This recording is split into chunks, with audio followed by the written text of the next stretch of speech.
How many years of life are lost to potentially preventable cancers?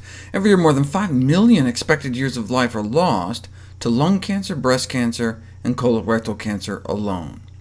Therefore, identifying and improving strategies for prevention of cancer remains a priority, especially since not more than 2% of all human cancer is attributable to purely genetic factors. The rest involve external factors, such as our diet.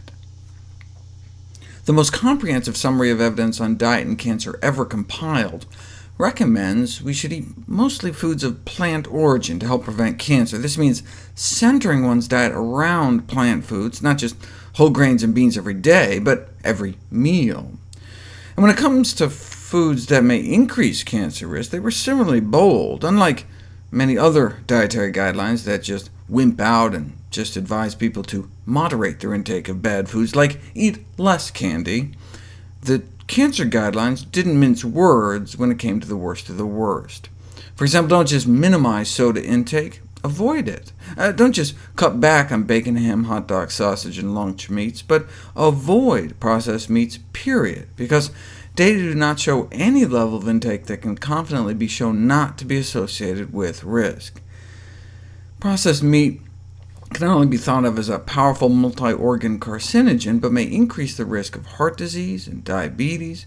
Red meat was bad, but processed meat was worse, and that included white meat, like chicken, turkey slices. So with more heart disease, cancer, and diabetes, it's no surprise processed meat consumption has been associated with increased risk of death.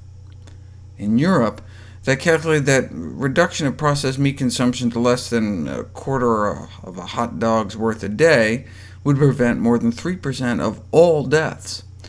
This was the second largest prospective study ever done on diet and cancer, studying more than 400,000 people. The largest ever, though, 600,000, was done here in the U.S., the AARP study. They found the preventable fraction to be even higher, suggesting, for example, that 20% of heart disease deaths among women could be averted if the highest consumers cut down to less than a half strip of bacon's worth a day.